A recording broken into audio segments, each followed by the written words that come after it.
a comprehensive report on the divine principle's theological contributions and distinctiveness in Christian thought. Introduction. Context of Christian doctrinal development. Christianity, since its inception in the 1st century AD, has evolved into a vast tapestry of theological interpretations, denominational traditions, and doctrinal formulations. Rooted in the life, teachings, death, and resurrection of Jesus Christ, the Christian faith has undergone continuous reflection, reinterpretation, and expansion across cultures and centuries.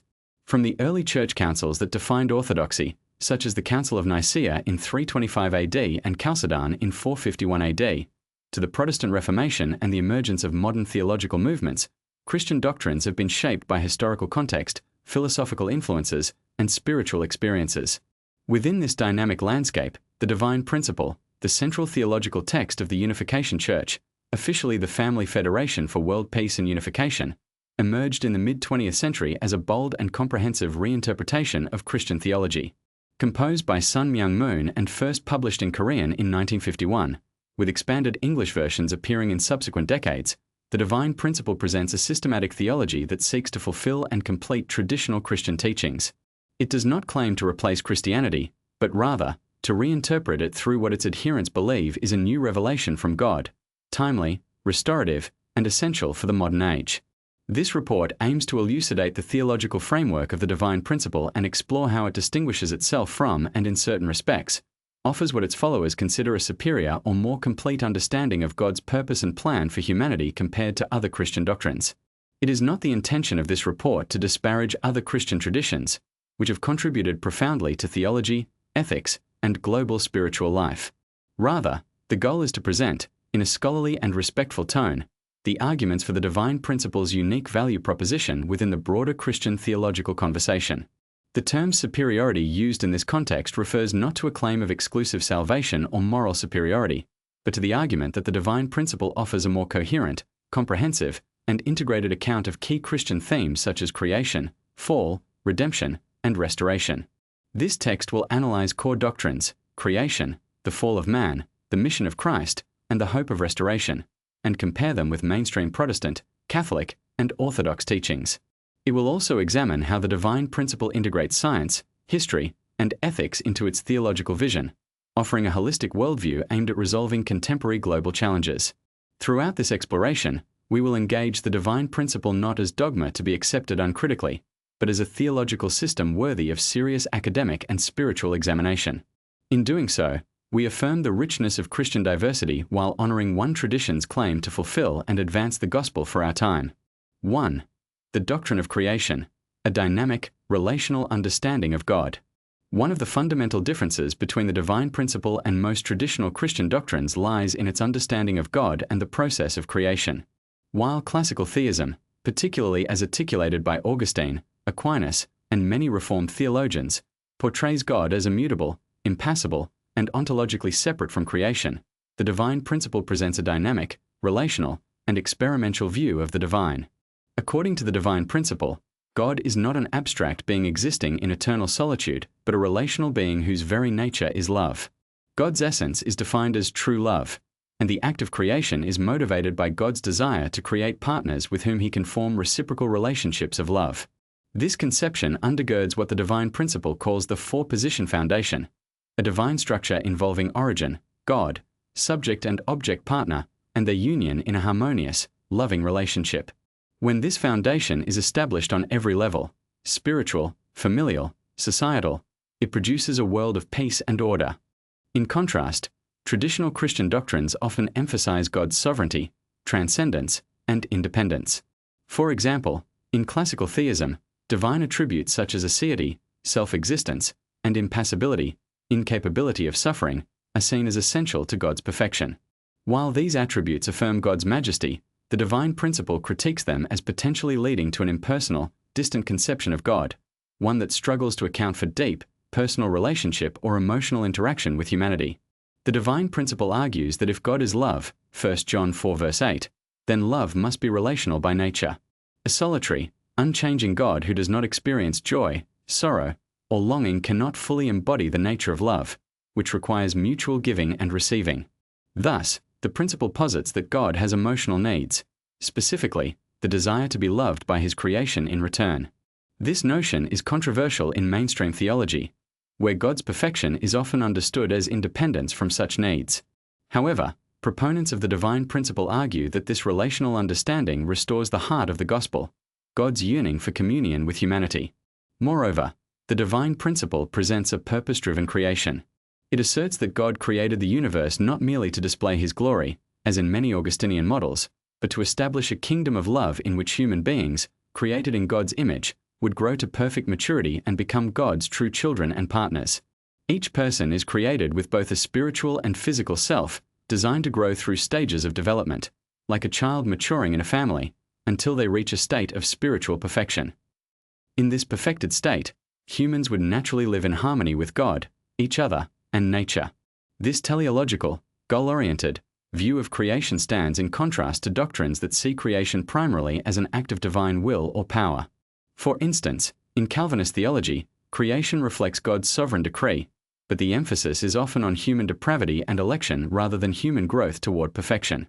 The divine principle, meanwhile, places human responsibility and potential at the center. It teaches that humanity is not inherently sinful at birth, but fallen due to historical disobedience, an important distinction that affects soteriology, the doctrine of salvation. Furthermore, the principle elaborates on the purpose of marriage and family as divine institutions from the beginning. While traditional Christianity affirms marriage as holy, the divine principle uniquely elevates the marriage relationship to a cosmic significance. The ideal family is the foundational unit of God's kingdom, where love, lineage, and spiritual connection are fully realized. The blessing ceremony, a central practice in unification teachings, symbolizes the restoration of this ideal through holy marriage. Thus, the divine principle's doctrine of creation is both anthropologically hopeful and theologically expansive. It reimagines creation not as a static event but as an unfolding process toward perfection, with humanity as active participants rather than passive recipients. This perspective, proponents argue, offers a more optimistic, empowering, and relational understanding of God and human purpose than doctrines that emphasize original sin and human helplessness. 2. The fall of man, a new reading of Genesis. The doctrine of the fall is central to all Christian theologies, but the divine principle offers a radically different interpretation of Genesis 3, the fall of Adam and Eve. While mainstream Christian traditions generally view the fall as disobedience involving the consumption of forbidden fruit, interpreted literally or symbolically, the divine principle presents a sexual interpretation of the event, asserting that the fall occurred through an illicit sexual relationship between Eve and the archangel Lucifer, identified with the serpent, and later between Adam and Eve under fallen conditions. This interpretation is perhaps one of the most controversial and distinctive aspects of the divine principle. It argues that spiritual maturity and perfection require a process of growth, culminating in the establishment of a sinless marriage between Adam and Eve after a period of preparation under God's guidance. According to the principle, Adam and Eve were created in a state of immaturity. They were not yet spiritually perfect and thus not ready for marriage or procreation. Thus, the fall was not simply eating fruit, but engaging in a sexual union under Satan's influence before God's timing and without divine blessing. This act, the divine principle teaches, resulted in 3 tragic consequences: spiritual death, loss of direct relationship with God, loss of dominion. Humanity's right to rule over creation was forfeited to Satan. Hereditary sin, a lineage tainted by sin, transmitted through human blood and reproduction. This last point is particularly distinct. Traditional Christian doctrines speak of original sin as a condition, guilt or corruption inherited from Adam, Romans 5 verse 12, but do not typically claim that sin is transmitted biologically through blood. Catholic theology, following Augustine, holds that original sin is transmitted by propagation, not by imitation, but still sees it as a spiritual condition healed by baptism. Protestant traditions vary, with some, such as Calvinists, emphasizing total depravity, while others, such as Arminians, allow for prevenient grace. The divine principle, however, asserts that the blood lineage became corrupted at the fall, necessitating not just forgiveness of sins but a complete restoration of the human bloodline.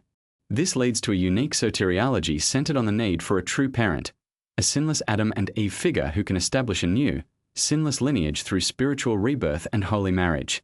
Critics often object that this interpretation lacks scriptural support, as the Bible does not explicitly describe the fall as a sexual sin.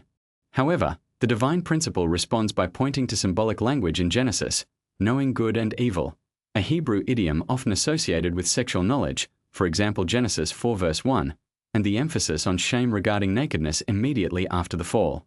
It also notes that the consequence of the fall is relational brokenness, between God and humans, and between humanity and nature, which a sexual interpretation may better explain in terms of moral and relational disorder. From a theological standpoint, the divine principles interpretation attempts to answer a persistent question in Christian thought: why is sin so pervasive and seemingly inescapable, even among the innocent? By attributing it to a fallen lineage, the principle provides what it sees as a concrete mechanism for human brokenness. Moreover, it underscores the importance of family, purity, and generational healing, issues often underemphasized in doctrines focused solely on individual salvation through faith. Another key distinction is the principle's view of Adam and Eve as spiritually immature. Most Christian traditions regard Adam as a fully formed human, capable of moral choice, making his disobedience a willful act of rebellion. The divine principle, however, sees Adam and Eve as children in need of education and growth. Their mistake, then, was not rebellion per se, but premature action based on ignorance and temptation. This reframes the fall not just as a historical tragedy, but as a developmental failure, a failure to wait, to trust, and to grow according to God's timing. This perspective aligns with a broader theme in the divine principle, the idea of restoration through growth. Just as Adam and Eve needed to grow to perfection before establishing a family, humanity today is called to grow towards spiritual maturity through education, ethical living, and participation in God's providence. Thus, the divine principle's doctrine of the fall, while controversial, offers a psychologically and ethically rich framework for understanding human brokenness and the need for generational healing. It emphasizes not only guilt and forgiveness but transformation, purity, and the restoration of divine lineage, an aspect many other Christian doctrines address only indirectly, if at all. 3. The mission of Christ, beyond crucifixion to restoration.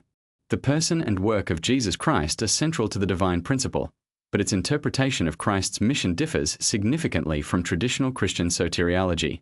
While mainstream Christianity, across Catholic, Protestant, and Orthodox traditions, emphasizes Christ's death on the cross as the pivotal act of atonement for sin, the divine principle offers a more expansive and developmental view of Christ's purpose.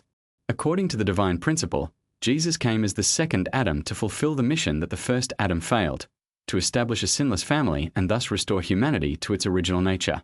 This restoration was to be achieved through two stages: spiritual salvation, achieved through the crucifixion, which opened the way for forgiveness of sins and the possibility of rebirth through faith; physical salvation, the completion of restoration through marriage, the establishment of a sinless lineage, and the creation of a perfect family.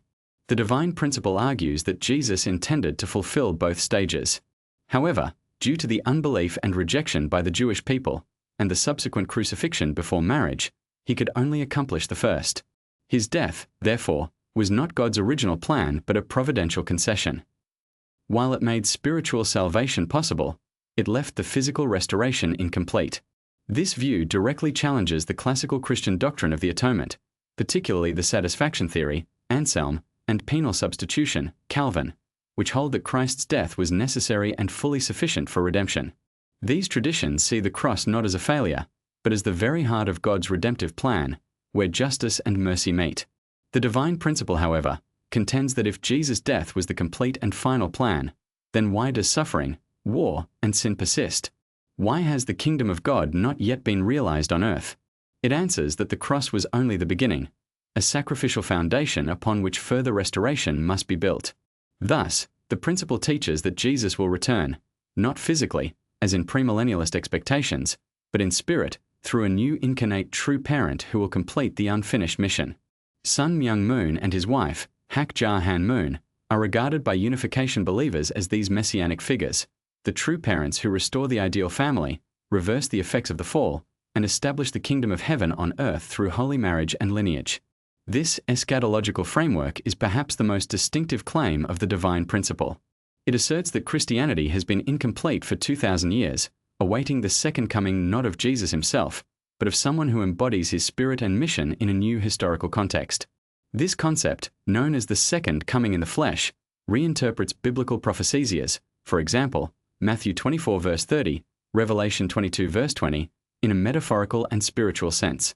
Critics may see this as a rejection of Christ's divinity or finality, but adherents argue that it upholds Jesus' centrality while recognizing that God's providence unfolds progressively.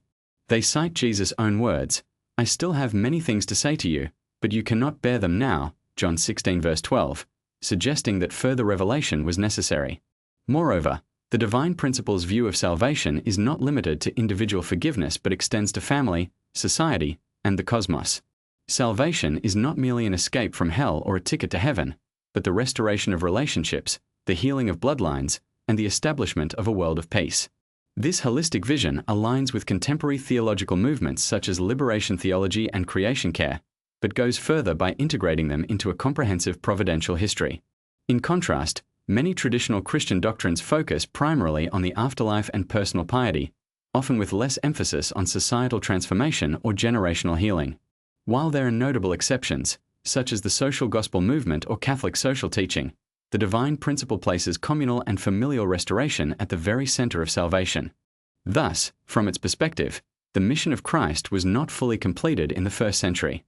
The divine principle sees itself not as a new religion, but as the fulfillment of Christianity, the completion of Christ's unfinished work. In this sense, it does not reject the cross, but recontextualizes it as one stage in a larger divine plan that includes marriage, family, and global peace. 4.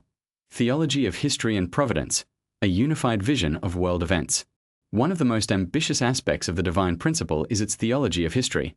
Its claim to provide a coherent, God-centered interpretation of world history as a continuous providence aimed at restoration. Unlike many Christian eschatologies that focus on end-times prophecy or apocalyptic expectations, the divine principle offers a detailed, stage-by-stage account of God's providence from Adam to the present. It divides human history into a series of providential attempts to restore the ideal, each centered on a central figure or central person chosen by God. Examples include Noah, Abraham, Moses, and Jesus.